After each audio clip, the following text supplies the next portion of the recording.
चलो resistance of a system of registers.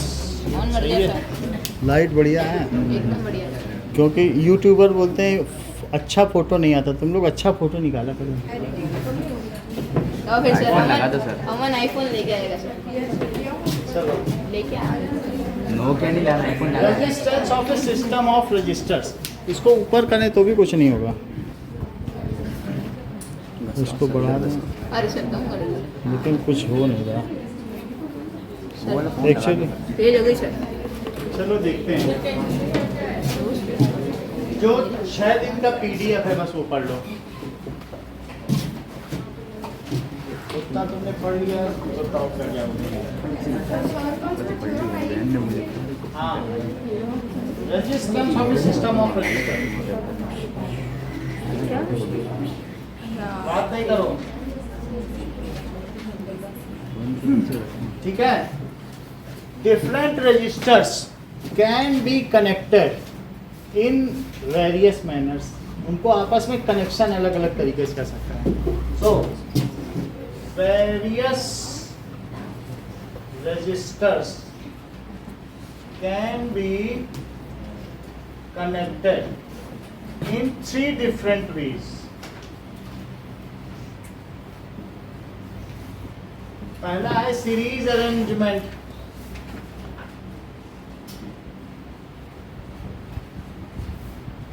श्रेणी क्रम। दूसरा है पैरेलल अरेंजमेंट, समांतर क्रम। तीसरा है मिक्स्ड अरेंजमेंट, मिश्रित क्रम। तो पहली बात है सीरीज अरेंजमेंट।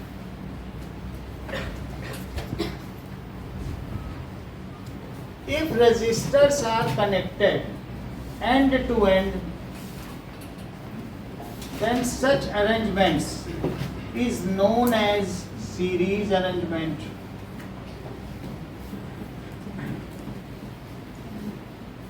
मान लीजिए मैंने R1, R2 और R3 रजिस्टर्स को एंड टू एंड कनेक्ट कर दिया है, तो if resistors are connected end to end, then such arrangement is called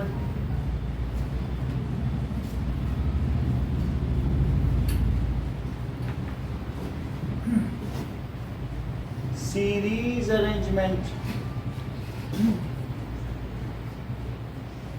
इस प्रकार के क्रम को श्रेणी क्रम कहते हैं। जैसे दीपावली में झालर लगाई जाती है, सब बल्ब एक साथ लड़ी लड़ी कनेक्टेड है, वो सीरीज अरेंजमेंट। तो इसमें अगर सेल पोटेंशियल V है, सही है, और इन तीनों के साथ में वोल्ट मीटर कनेक्ट कर दो, तो सबकी अपनी अपनी रीडिंग आएगी। वोल्ट मीटर 1, वोल्ट मीटर 2 और वोल्ट मीटर 3 की कुछ ना कुछ तो रीडिंग आएगी।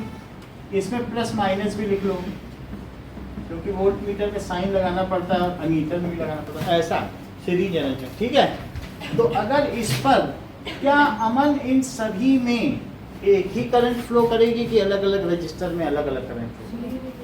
बोलो, एक ही करंट फ्लो करेगी। अर्चिता, दिव्या,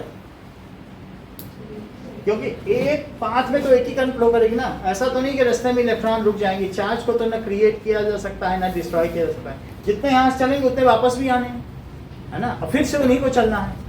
तो इसलिए in series arrangement single current flows through all resistors. Okay, बोलो, बात समझ में आ गई? तो अगर ये आई करंट इसमें फ्लो कर रही है तो यहाँ भी आई जाएगी, यहाँ भी आई जाएगी और यहाँ भी आई जाएगी। तो इन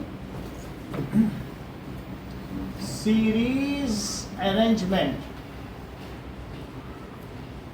single current flows through all resistors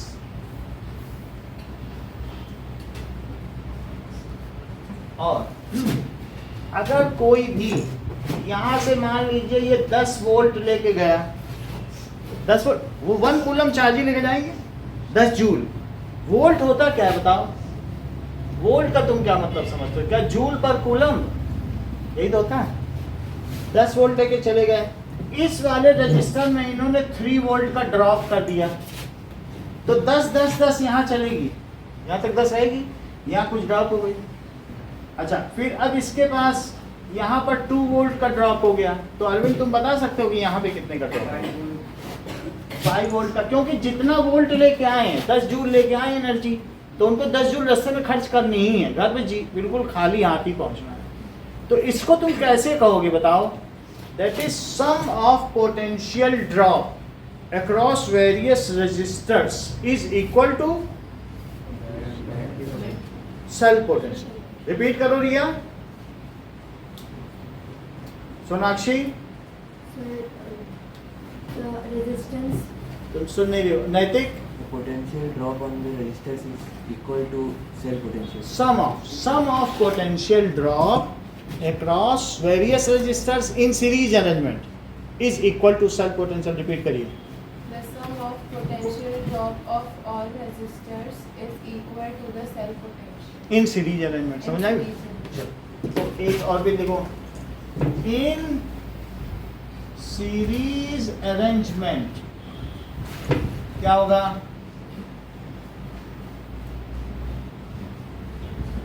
sum of potential drop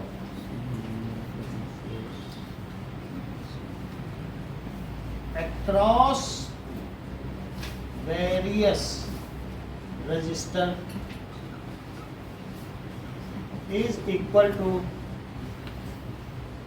cell potential। ये इतना कॉमन है कि अरविंद ने इसको बड़े आसानी से बता दिया। इसका मतलब है कि बहुत बेसिक चीज है, किसी भी अरेंजमेंट के लिए, सर्किट के लिए, यहाँ V1 का ड्रॉप है, यहाँ V2 का, तो इन तीनों का सम बोला उन्होंने, इसके बराबर होगा। सही बात, पहले से ही पूछा, किसी एक से पूछा बता दिया।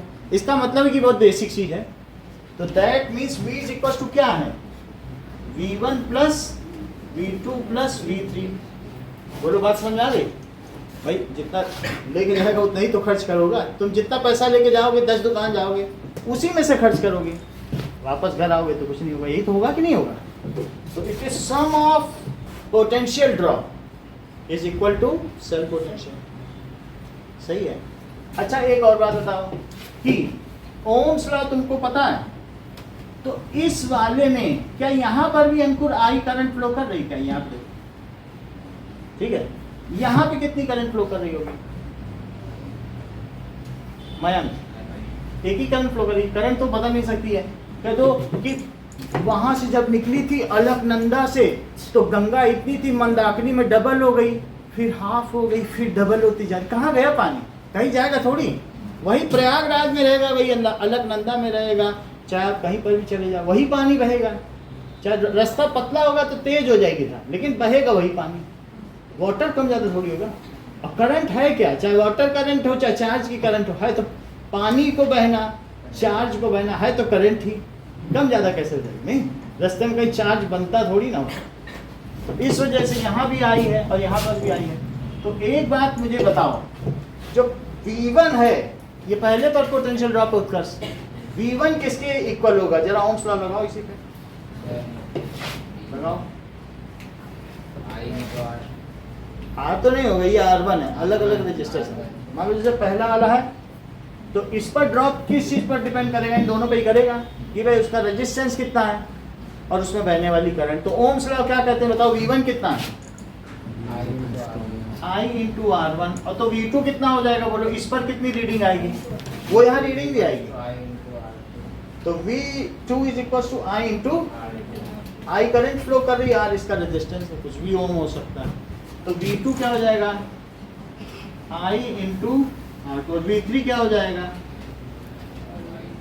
I इंटू, सही है। और ऐसा किस वजह से होगा? ओम्स लॉ से। अब देखो, so this is by Ohm's law। अब आगे देखें।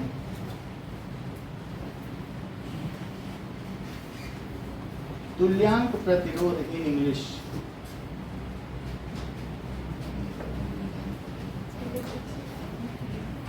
अब देखो, मान लीजिए आप एक सिंगल रजिस्टर लगाओ और उसे आर कुछ भी मान लो, एक रजिस्टर ले लिया और सब कुछ लगा दो, ठीक है, और ये V वोल्टेज है। ए single register which replaces a group of resistors such that it flows the same current with same cell potential is called equivalent resistance। मान लो कि अगर मान लो आप किसी दुकान में गए रजिस्टर लेने के लिए, तो रजिस्टर अगर आप किसी दुकान में लेने जा रहे हो तो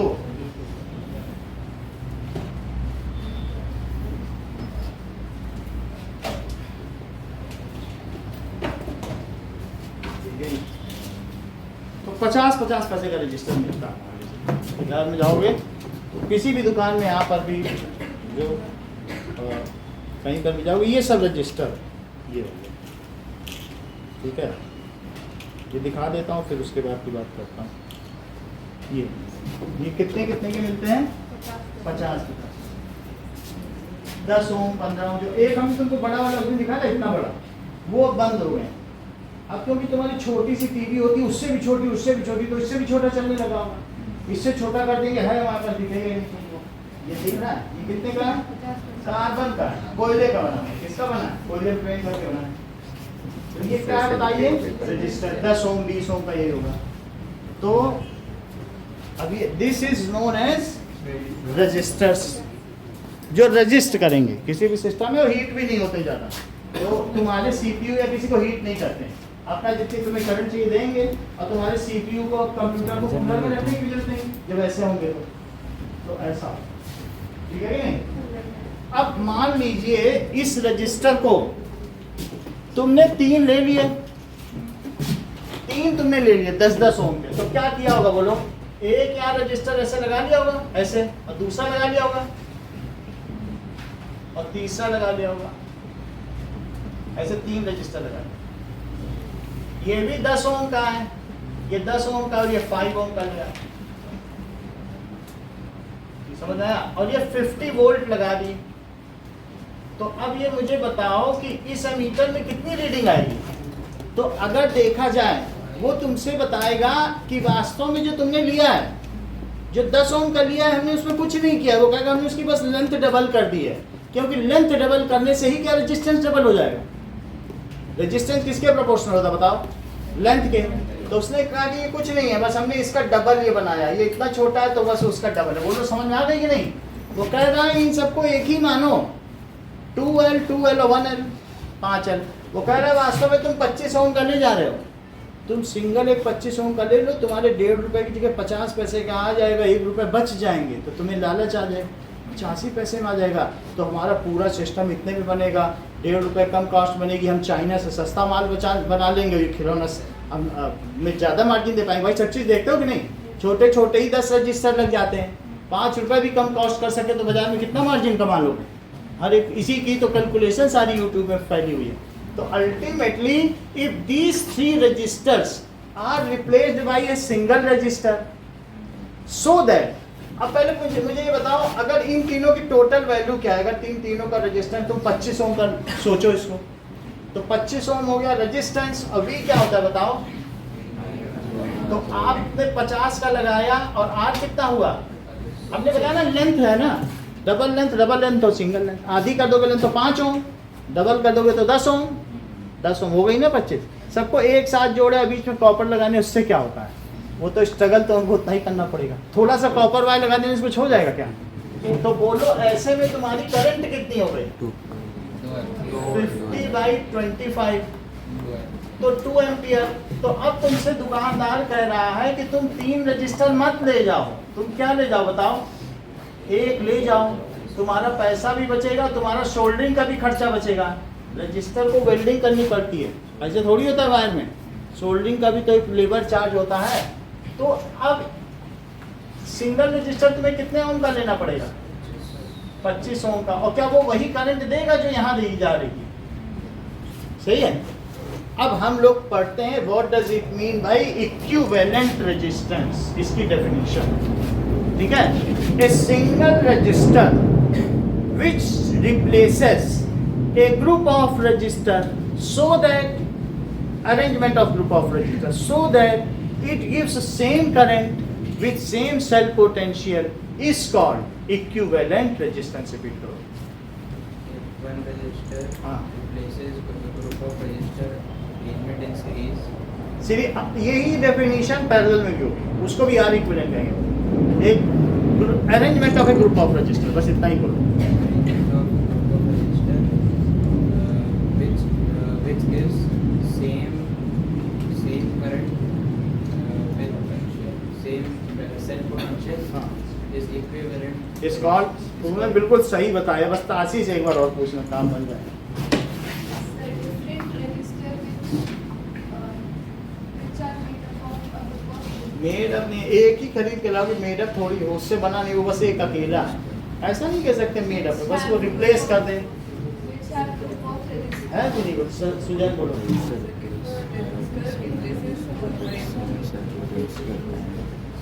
चलो कोई बात नहीं, पहले लिख ले फिर पूछे। नहीं, सिंगल रजिस्टर विच रिप्लेसेस, वो किसको रिप्लेस कर दे? Group of resistors. ठीक है, group of resistors in some arrangement. अब वो कौन सा अरेंजमेंट है? 3 तरीके का हमने लिखा है, कोई अरेंजमेंट होगा उसमें। Some arrangement so that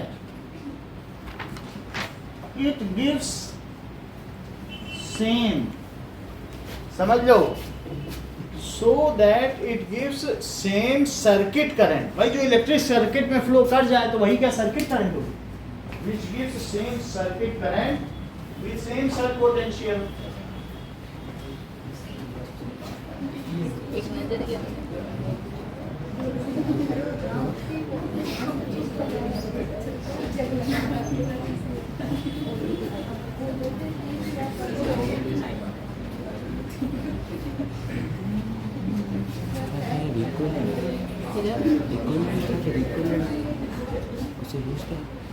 equivalent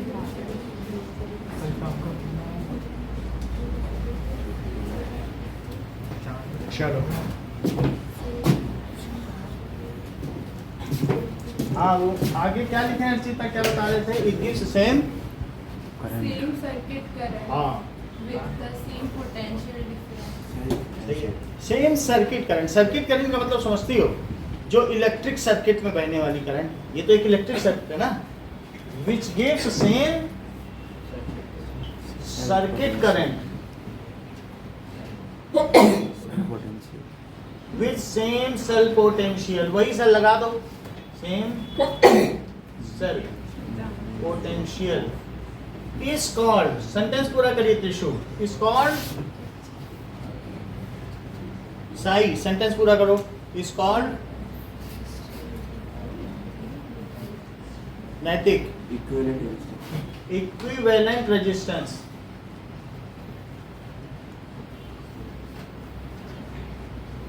एक अकेला प्रतिरोध एक प्रतिरोधों के समूह को जो प्रतिस्थापित कर दे और वही विद्युत धारा प्रवाहित कराए उसी विभवांतर पर, तो उसे तुल्यांक प्रतिरोध कहा जाता है।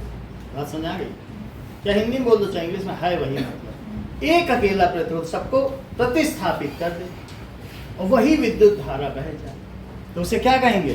That is known as equivalent resistance. उसी तुल्यांक, उसी अंक का प्रतिरोध है वो। सो इसे आर इक्विवेलेंट कह दें। अच्छा, अब मुझे बताओ, इस पर भी ओम्स लॉ लगाओ।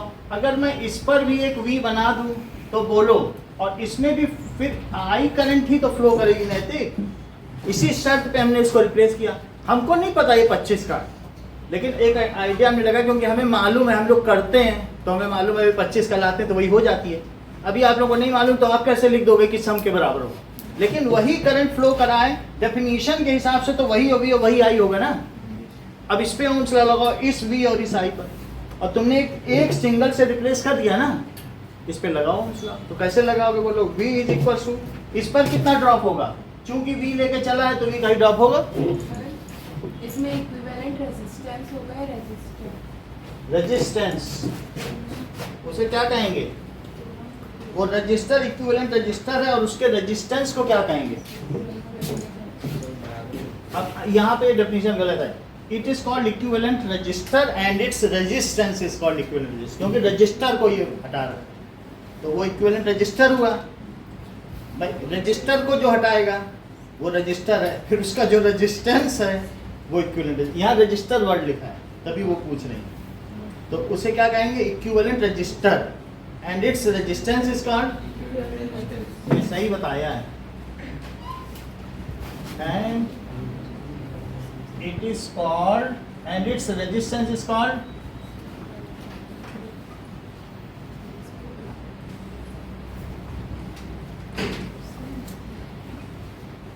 Equivalent resistance.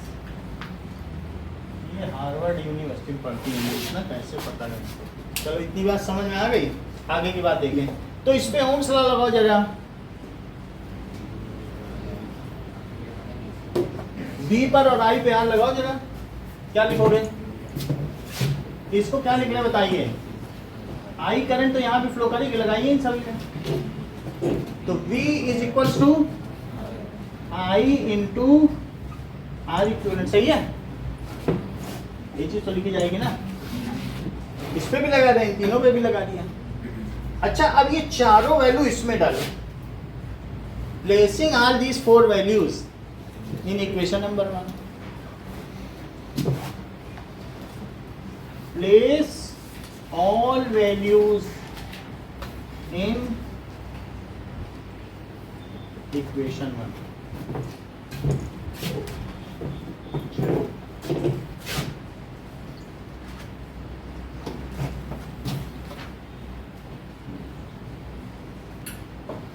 Now,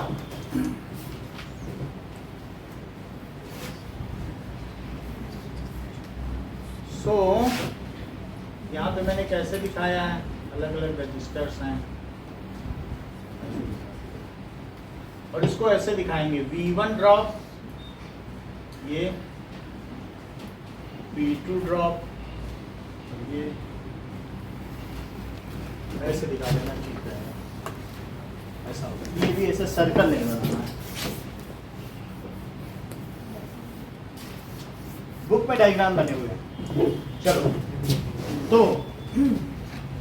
इसको डालो, तो कैसे डालेंगे बताओ, V is equal to V1,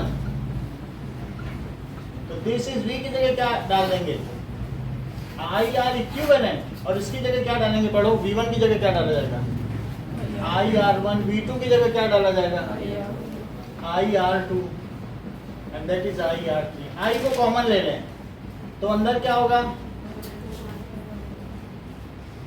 और ये क्या हो जाएगा, I से I को काट दें तो क्या बचेगा, R equivalent is equal to R1 plus R2 plus, आप इसे RS भी कह सकते हैं क्योंकि सीरीज के लिए ले रहे हो। इक्विवेलेंट तो पैरेलल के लिए भी होता है, सीरीज के लिए भी। अगर आप सीरीज का बताना चाहें तो आप RS भी लिख सकते हैं। तो it is R1 plus R2 plus R3। इसको कैसे पढ़ेंगे, in series arrangement equivalent resistance is sum of individual resistance. Repeat करिए,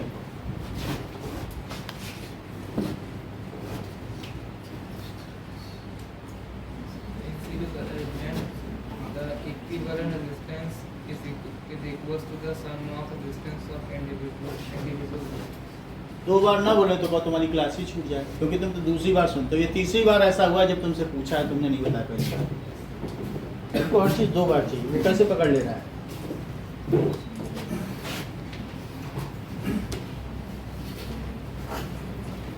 चलो, इन सीरीज अरेंजमेंट इन्हीं जो बच्चे हैं, इन्हीं बच्चों के पैर पे सर रख के तुमको ऊपर निकलना, और कोई नहीं है।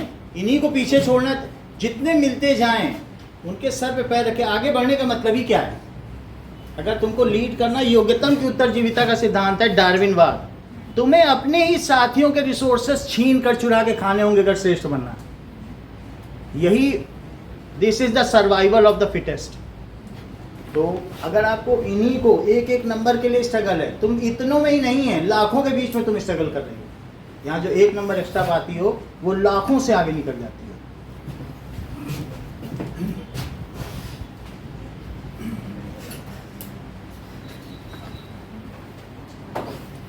इन सीरीज अरेंजमेंट, अब ये समझिए हम साथ में वहाँ पर जो हमारा काम था दिन रात का ऐसा था कि बॉम्ब ढोना, रॉकेट ढोना, उसमें भी रात को जब ड्यूटी करते थे तो उसकी रोशनी में वहाँ पढ़ते थे कि सुबह 4 बजे बच्चे आएंगे। बच्चे भी हमारे इतने डेडिकेटेड, सुबह 4 बजे आके दरवाज़ा खटखटा देते थे और फिर हम अगर सोते भी रहेंगे तो बैठे रहेंगे चुपचाप, किसका उठेंगे। वो 2 लड़कियाँ थी, फिर उनको हमने बेंगलोर में टॉप कराया। सिर्फ 2 लड़कियों से शुरू किया था 12th के ट्यूशन, उसके बाद तो फिर भीड़ ही लगने लगी। लेकिन हम भी क्या है ना, दिन रात सिर्फ पढ़ना।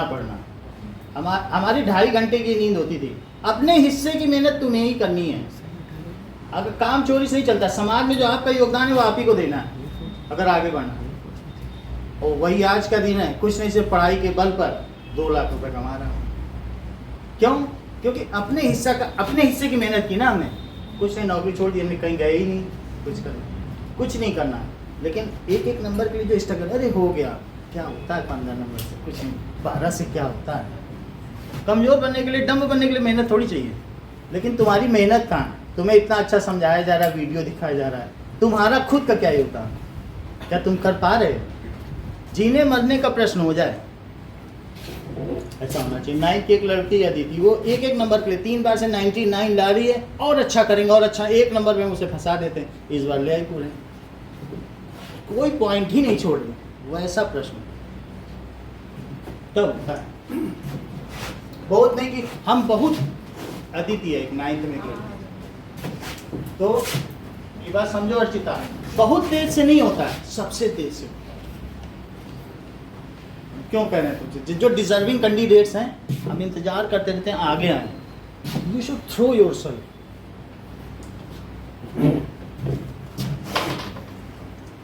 इसकी स्पेलिंग मिस्टेक है दिव्या की, तो मुझे यही लगा रहता पता नहीं बोर्ड में कि हमको प्रोजेक्ट कर पाएगी कि नहीं, वही गड़बड़ कर दी। छोटी छोटी चीज जो मिस्टेक है उन्हें ठीक करो, है ना। इस बार तुमने एक क्वेश्चन ही गलत उतार दिया, उसमें वैल्यू पूछती कुछ और, उसका ही 5 नंबर चला गया। 60 डिग्री की जगह 45 लिख दिया, है कि नहीं? ये सब क्यों हो रहा? नहीं तो 97 तुम्हारे कहीं नहीं गए थे।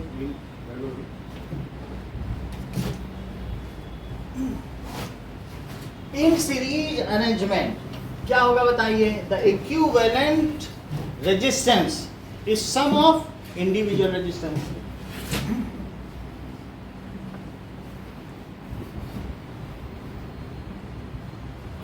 is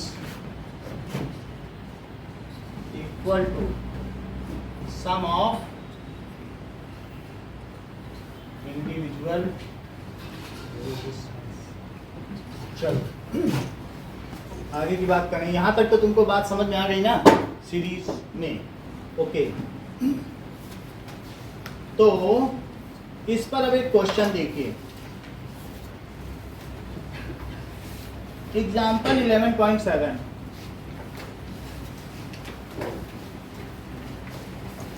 क्या दिया गया है? उसी के ऊपर ये डिडक्शन है। अगर मैं कहूं डिड्यूस, ठीक है, the equation for equivalence resistance of series combination, तो यही करोगे, deduce the equation for equivalence resistance. और ये कौन सा कॉम्बिनेशन चल रहा है? सीरीज कॉम्बिनेशन, ठीक है। तो ये करो। हाँ बोलो। आर ये सीरीज है तो एस लिख दिया, अभी पैरेलल होगा तो क्या लिख देंगे? आरपी, ठीक है। चलो 11.7 में देखिए, यहाँ क्या दिखाया गया? एक बल्ब है और इसमें बहुत सारे छोटे छोटे सेल हैं। अगर आपको 4 सेल दी गई, इससे क्या पता चलता है 1 सेल कितने वोल्ट का होगा? 1 का कुछ पता चल रहा है, that is equals to minus plus. और एमीटर की भी जरा पोलैरिटी देखिए, प्लस की तरफ ही प्लस है भाई, जहां से करंट जाए तो करंट जहां जा रही तो उसी पे प्लस रखा, फिर इधर माइनस है, सही है ना? प्लस की तरफ प्लस माइनस, ग्रेजुअली तो पोटेंशियल ड्रॉप होगा ना, सही है। अब ये देखो, दिस इज 4 ओम और ये कितना है बताओ? 20 ओम। अब इस क्वेश्चन में तुमसे क्या पूछा जा रहा है? पूछा जा रहा है, कई चीजें पूछी जा रही हैं। पहली बात, the total resistance of circuit. अगर तुम इसे R1 कहते हो, अगर इसे R2 कहते हो, तो ए का आंसर कैसे निकालोगे? तुम इस अरेंजमेंट का क्या टोटल रेजिस्टेंस निकाल सकते हो? 24 होगा। कितना होगा? 24 होगा ना, क्योंकि R1 प्लस R2, तो R इक्विवेलेंट या RS क्या होगा बोलो? R1 plus that is 4 ohm plus that is 24 ओम। बोलो बात सही है? अगला सवाल पढ़ो, क्या चीज कही गई है? Current through the circuit. अब जबकि तुमको RS पता चल चुका है, तुम अब इसे RS मान लो, इस पूरे को क्या मान लो? नहीं मान सकते तो एक अलग से डायग्राम जैसे हमने बनाया वैसे बना के लिखो, तब भी तो वही है। इस पूरी की जगह तुम क्या लिख दो? अभी तुम इसको सिंगल से रिप्लेस करोगे तो वही RS होगा। देखो मैं भाई, अगर 4 का और 20 का है, बाजार से लेने जाओ, सीरीज में तुमने लगाया, तुम 24 का सीधा ले आओ, सब कुछ तो लेंथ पे ही होता है, तो तुम 24 का ले आओगे। अब अगर ये RS है, ये V है और ये करंट है, I करंट है, V क्या 6 वोल्ट है, इस पे फिर से ओम्स लॉ लगा दो। ये सोचो कि सिंगल है, नहीं वहां पे बनाया नहीं सिंगल, तो उसकी जगह तुम क्या सोच लो? ये R इक्विवेलेंट ना सोच के क्या सोच लो? RS है, ये 6 वोल्ट है और इस करंट नहीं पता, ये कितना आ गया RS बोलो? 24 ओम आ गया, लगाओ। So by Ohm's law, Ohm's law that is V is equals to IRS. Now मैं तो इनके वैल्यू प्लेस करो। V 6 volt is equals to 24. I into I पता करना है ना, Yes, sir. I into circuit 24. Current I तो पता करना है, तो हम क्या कर लेंगे बोलो? 6/24 is equals to I, इसको कट करो 0.25. 1/4, 1/4 कितना होता है? 0.25. That is equals to I। आ गया, सर्किट करंट आ गई। उत्कर्ष तीसरी चीज क्या पूछी गई है बताओ? सर हमें वो बल्ब का वो निकालना है, पोटेंशियल। यानी बल्ब पे कितना ड्रॉप हो रहा है ना, तो सी 20. बल्ब में फ्लो करने वाली करंट तुमको पता है उत्कर्ष की नहीं? 20. वही पता करो, अभी हमने कर ली, तुमने नहीं पता? अच्छा हाँ 0.20 ओम। जो करंट एक में फ्लो करेगी वही दूसरे में फ्लो करेगी। सो देखिए सी पार्ट ना, इस पूरे सर्किट में अब करंट कितनी फ्लो कर रही है? 0.5 एम्पियर। तो see for potential drop across bulb, तो V एक पे V1 मानो ड्रॉप और दूसरे पे क्या मानो? V2. उन्हीं का सम तो V होता है, तो हमें तो बल्ब पे चाहिए ना, तो V2 को क्या लिखते हैं? मतलब फार्मूला बताओ अर्जिता, फार्मूला बताओ। I into R2। सही है, देखो I तो सेम है ना, I को थोड़ी ना I बनाई थी, I वो भी हमने उसमें भी लिखा था सबने डिडक्शन, तो I R2, V2 हमें नहीं पता, ये निकालना है। 20. मयंक वैल्यू बताओ क्या क्या डालना है? ये हमारा 20. और कितना हूँ मैं? R2 कितना है? बल्ब पे बल्ब का रेजिस्टेंस बताओ, तो कितना हो गया बोलो? 5 वोल्ट हो गया। ये हमारा क्वेश्चन खत्म हो गया, लेकिन अब आपको वेरीफाई करना है कि क्या लॉ ऑफ पोटेंशियल ठीक है। इसको क्या कहते हैं? इसका नाम क्या है बोलो? Law of potential. Now to confirm it, for its conformity हम करेंगे। अब मुझे बताओ पोटेंशियल ड्रॉप अक्रॉस, दूसरी चीज क्या थी? क्या रजिस्टर थी क्या? एक लैंप था और दूसरा क्या कंडक्टर? तो पोटेंशियल ड्रॉप अक्रॉस जरा कंडक्टर तो बताओ। अमन कंडक्टर का फार्मूला बताओ जरा, बोलो। V1 is equal to I into R1. है ना, क्योंकि ये कंडक्टर है, इसे कंडक्टर, ये लैंप और ये क्या, तो ये कंडक्टर करो। V1 is equal to I R1। तो V1 हमें नहीं पता, आई त्रिशु आई कितना है? 0.25. R1 कितना है? 4। तो V1 कितना हुआ? 1. दैट इज 4 से इसको करो तो 1 हुआ, 1 वोल्ट। ये 5 वोल्ट, ये 1 वोल्ट हो जाएगा। V1 प्लस V2 करके देखो, V1 कितना आया? 1, और ये कितना आया? तो क्या 6 वोल्ट हो गया, जो कि सेल्फ पोटेंशियल है। So it verifies the law of potential, ये किसको वेरीफाई कर दे रहा है? सो इसे वेरीफाई भी करना है। देखो अभी क्वेश्चन पढ़ते हैं, क्वेश्चन में किया है कि नहीं, क्योंकि खुद तो कर रही है, पर ये पूछ रहा है कि नहीं, दोनों का पूछा, ये नहीं पूछा, यहाँ तक पूछा, ये लाइन पूछा। सर जब मल्टीप्लाई करते तो आई की जगह 0.25 फिर एम्पियर लिखना होता है कि ऐसे ही कर सकते हैं? ऐसे ही करेंगे। अगर तुम यहाँ पे यूनिट लिखोगे फिर यहाँ भी लिखनी हाँ पड़ेगी, मतलब दोनों में यूनिट में पास करना हाँ, होता बस। है। ठीक है। अब देखो ये एक नई चीज बता रहे हैं आप लोग भी, देखो ये कह रही 0.25 एम्पियर, और इसे क्या लिख रही बोलो? 4 ओम लिख रही है। फिर इन्होंने 0.25 कूलम पर सेकंड लिख दिया, और ओम को क्या कर सकती हैं बोलो? वोल्ट पर एम्पियर। ये बात तुम जानते हो, और इसे एम्पियर ही लिख दो, कूलम पर सेकंड नहीं, और नहीं तोड़ेंगे क्योंकि एम्पर एम्पर कट जाएगा। अब कितना आ गया? सही है, ऐसे भी कर सकते हैं। तो it verifies law of self potential, law of self potential. पहली चीज, make circuit diagram for series combination of 3 registers.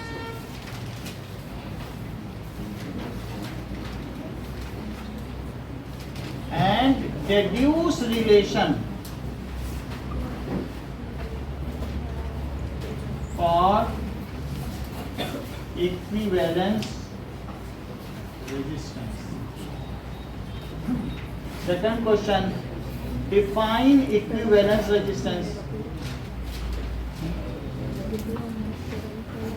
और तीसरा सवाल जो ये दिया गया है, इसमें क्या क्या आपसे पूछा जा रहा है? 3 चीज पूछी जाएगी। पहली बात, फाइंड, तीसरे सवाल में पूछा जाएगा कि फाइंड इक्विवेलेंस रेजिस्टेंस।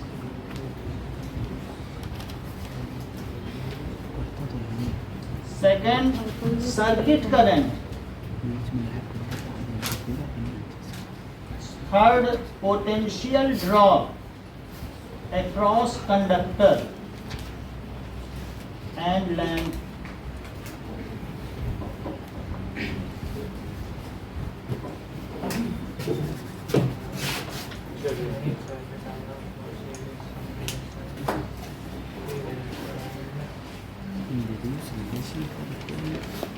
ये डायग्राम आपके पास रहेगा।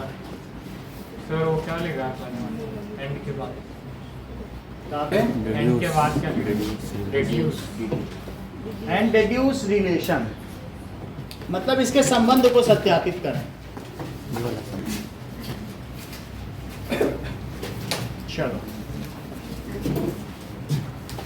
थोड़ा लाइट बना के रखना, ठीक है? तो ऐसा हो गया। अब आपसे क्या पूछा जा रहा है? There it is given there are 3 resistors, 5 ohm, 8 ohm and 12 ohm in series combination, and they are connected with 3 cells, each of 2 volt. तो रिया कितना हो गया इसका सेल्फ पोटेंशियल बताओ। हाँ नहीं कर पाती हो, चलो कोई बात नहीं ना। That is self potential. मैं तो लिखूँ तो self potential it is equal to 6 volt. इतना दिया गया है, तो मैंने यार आपसे पूछा गया है, ये तो पहला क्वेश्चन है। अब सिर्फ इसको बनाना ही पहला क्वेश्चन था, कह रहे हैं इसको बना दो, पहला क्वेश्चन कंप्लीट, बनाते कंप्लीट हो। अब हम सेकंड क्वेश्चन पर आए, कह रहे हैं जब आपने बना दिया है तो अब आप चीज़ें बताओ। वही 3 चीज़ें, पहली चीज़ इक्विवेलेंट रेजिस्टेंस, दूसरी चीज़ सर्किट करंट, तीसरी चीज़ potential drop across each resistor. बात समझ आ गई? वही 3 चीज़ बताएंगे। ओके, तो पहली चीज़ क्या बताई, यही बताइए कि ए है इक्विवेलेंट रेजिस्टेंस। चूंकि हमने सीरीज कॉम्बिनेशन किया है तो हम इसे RS पढ़ेंगे, R1 plus R2 plus R3। Okay, आप इसमें लिख दे तो अच्छा रहेगा, इससे फिर ठीक हो जाता है चीज़ें और more clear. It is explicit now, यही लिख लो फिर सब चीज़ करेंगे, क्योंकि अभी ड्रॉप भी तो निकालना है। सब में जाने वाली करंट को क्या बोलोगे, सर्किट करंट को आई। तो 5 प्लस 8 प्लस 12 कितना हो जाएगा बताओ। तो 25 ओम हमने इसे RS लिखा है, R इक्विवेलेंट भी बोल सकते हैं और क्या बोल सकते हैं RS भी बोल सकते हैं, तो हमने इसको RS लिखा। ओके, अब देखो, अब हमें बी पार्ट में क्या करना है बोलो। That we have to find it out, that is circuit current.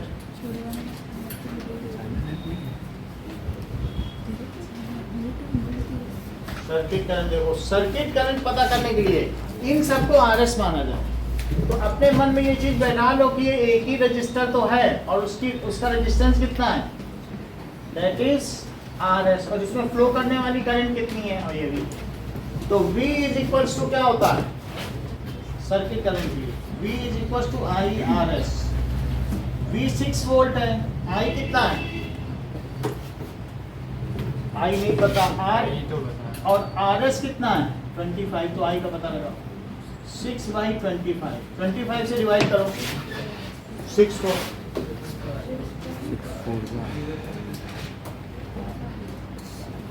तो कितना आ जाएगा 0.24 एम्पियर।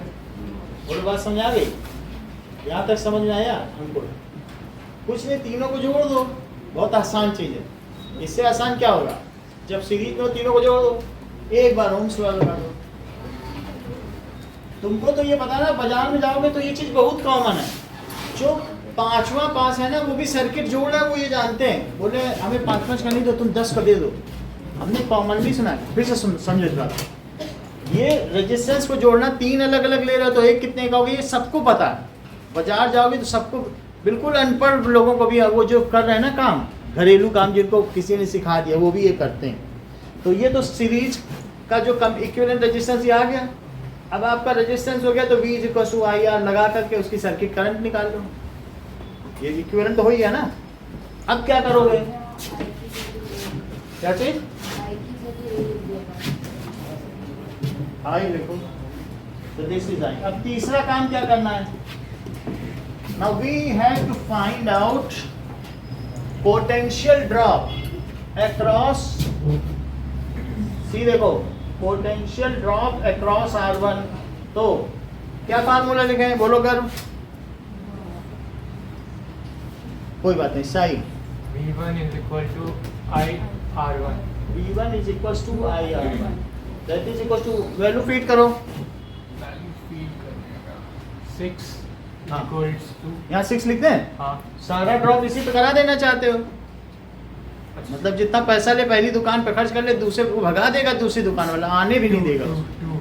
हैं? 2 है, अच्छा तुमको मालूम है इस पे 2 ही देगा, कि निकालना चाहते हो, निकालना चाहते हो कि लिख देना चाहते हो, ड्रॉप कम तो निकाल दो, V1 ही तो निकालना है, ठीक है। पहले प्रतिरोध पर विभव पतन, वो अपना कितना पतन करा के आया है, दूसरे प्रतिरोध पर विभव पतन। चलो दैट इज V1, हाँ वैल्यू प्लेस कराओ। V1 is equal to हाँ 6. ये अच्छा बता दें। दिव्या आप भी बताओ। 0.24। सर्किट करंट की जगह सर्किट करंट ही लिखो तो ही शोभा देता है। आई की जगह तुम क्या लिखोगे? जो आई जा रही है सब में वही तो लिखोगे। कंफ्यूज मत होना। अब आर की वैल्यू लिखो। आर कितना है? That is 5। तो कितना हो गया बोलो? 1.20 वोल्ट। क्योंकि पी पोटेंशियल डिफरेंस है तो वी आएगा कि नहीं आएगा? अब चलो पोटेंशियल डिफरेंस एट R2। रिया बताओ जरा क्या लिखें? V2 is equals to IR2। Value बताइए। तुम तो हीरो निकली। हाँ Divya.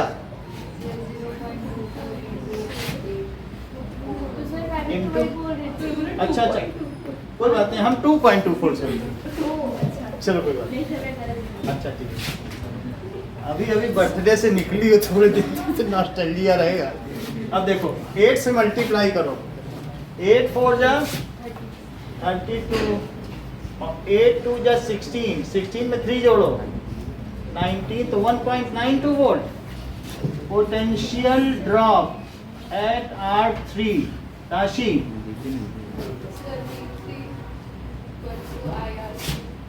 V3 is equals to IR। की वैल्यू फीड करिए।